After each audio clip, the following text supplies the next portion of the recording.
para entender o impacto de tudo isso que está acontecendo neste momento, a gente tem o prazer de receber Felipe Salto, economista-chefe da Warren. Salto, obrigado por abrir um espacinho na tua agenda tão concorrida. Obrigado de verdade por conversar com a gente. Eu queria te ouvir sobre tudo que se sabe até agora, Salto, da reação brasileira.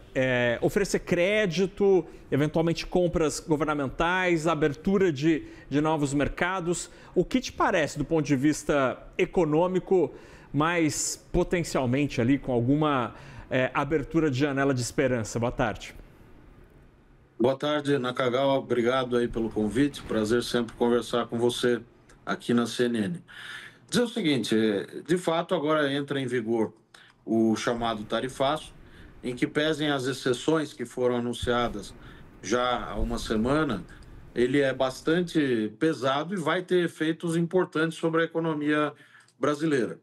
Tanto é assim que não cansamos de ver uma série de reportagens mostrando, por exemplo, os impactos setoriais no setor de frutas, no café, nos produtos manufaturados.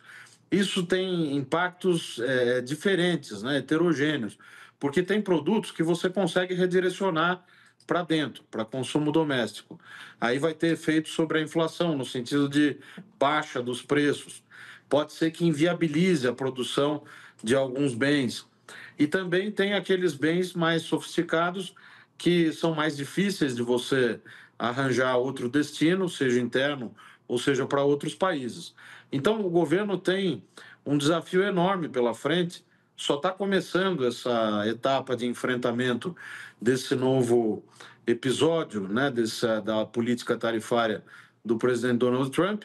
E, como dizia a Thaís Herédia, que eu estava acompanhando aí, conversando com você, o fator político vai ser cada vez mais preponderante, né? Seja pelo fato do governo brasileiro ter as suas posições e continuar reiterando essas posições com relação ao BRICS, à moeda alternativa, etc., o que não ajuda em nada, seja também pelo componente do julgamento do ex-presidente Bolsonaro e da sensibilidade, aparentemente, do presidente Trump a cada passo que é dado aqui pelo judiciário no que se refere a esse tema. Então, vai ser muito difícil o enfrentamento disso tudo. Do ponto de vista econômico, nós temos que ter muito cuidado, porque o risco é que se fabriquem novamente subsídios e gastos, como se não houvesse amanhã, a título de enfrentar as consequências desse episódio externo, e aí esses gastos acabam ficando para sempre. As medidas têm que ser cirúrgicas e tem que aproveitar aquilo que já está previsto. O próprio uso do BNDES, as linhas de crédito que já existem, a atuação do Banco Central pode ser importante também no quesito dos ACCs, dos adiantamentos de contrato de câmbio.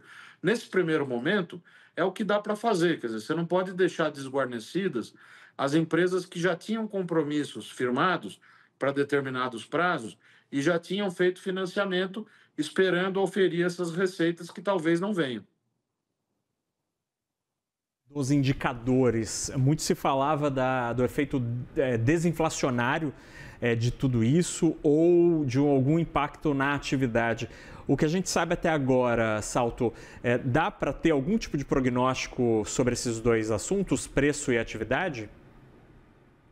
Dá sim, quer dizer, a gente tem que indicar as tendências, né? A meu ver, é o nosso ofício, né? Como economista, é tentar antecipar pelo menos essas tendências. E eu entendo, Nakagawa, aqui, há uma tendência de descompressão no nível de preços doméstico, né? Claro que setorialmente os efeitos vão ser diversos, mas no agregado o efeito é baixista. E tem também um efeito sobre a atividade. Nós já estamos, nesse momento, com uma política monetária bastante contracionista. A própria ata do Comitê de Política Monetária, do Copom, sinalizou que a atividade já começou a sentir os efeitos dessa política monetária, que pratica hoje uma taxa de juros real de mais de 9%, com a Selic a 15%, e a isso se soma o efeito da redução eventual das exportações e possivelmente, né, efeitos sobre o emprego, sobre a renda. Então, tudo isso o efeito é para baixo na inflação, é também na mesma direção para a atividade econômica. Claro que não é um desastre, né? Porque nós temos aí uma pauta de exportação que é bastante diversificada, do ponto de vista dos destinos, né? Das nossas exportações. Salto, do ponto de vista mais quase que histórico, é possível falar que a gente está entrando numa nova era da economia global? A gente viveu grandes fases, né? A gente teve ali, depois do pós-guerra, os Estados Unidos se firmando como grande potência mundial, a criação de grandes entidades internacionais, o Banco Mundial, o FMI. Aí entramos numa era da globalização, onde as barreiras foram derrubadas. 2025 Trump marca uma nova era dessa história? Interessante essa questão, porque, de certo modo, o que pairava no ar e o que guiava todas as nações civilizadas, democráticas e tal, desde o após-guerra, era o chamado Acordo de Bretton Woods. E, basicamente, o que o Acordo de Bretton Woods rezava é que o dólar é a moeda de reserva internacional, que os Estados Unidos convivem, portanto, com o financiamento do resto do mundo e até o Trump chegar, estavam muito bem assim, obrigado, né? Mas com a nova política econômica dos Estados Unidos, essas coisas todas mudam, porque a lógica do presidente Trump é de que não pode ter déficit. É uma lógica quase mercantilista, né? Se não pode ter déficit, porque não pode prejudicar a produção nacional, tudo fica mais caro naquele país. Quer dizer, há uma tendência de pressão inflacionária e, portanto, de perda de força e de valor do dólar. Claro que isso é uma questão que pode ser temporária ou que pode perdurar. Mas, nesse momento, todo mundo reage a esse admirável mundo novo às avessas, né, como eu tenho chamado. E essas reações, não poderia ser diferente, vão no sentido de tentar amenizar os efeitos desses ataques tarifários feitos pela maior economia do mundo. O caso da Europa tem sido nessa direção, conseguiram amenizar as tarifas iniciais propostas, com a China a mesma coisa. O Brasil, olhando para o que nós temos que fazer, a meu ver, é ampliar os nossos acordos comerciais, acelerar o acordo Mercosul-União Europeia, que pode ser uma boia que a gente jogue de salvação para os setores de maior agregação de valor, sobretudo a indústria de transformação, e ampliar a nossa corrente de comércio. O Brasil ainda é muito fechado. Isso não significa que é para aumentar importações necessariamente ou isoladamente, mas a gente precisa exportar mais, abrir novas frentes de exportações que a gente não tinha, para tentar criar salvaguardas e reações inteligentes a essa nova postura dos Estados Unidos, que pode ser temporária, quer dizer, pode acabar e pode haver um retrocesso, uma reversão, aliás, com o fim do mandato do presidente Trump, mas isso ainda está longe e pode ser que continue. Então, nesse momento, as reações de todos os países mostram que, sim, nós temos um novo mundo, e nesse aspecto bem diferente daquele que vigorava e que eu explicava no início da resposta, a partir do acordo de Bretton Woods no após-guerra.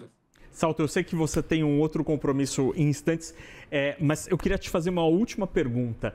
Com os Estados Unidos se fechando nesta nova era comercial anunciada por Donald Trump, seria possível para o restante do planeta, os grandes blocos, a Europa, a China, continuar num mundo globalizado, entre aspas, ou a saída de um cara tão grande como são os Estados Unidos impediria a continuidade desse jogo?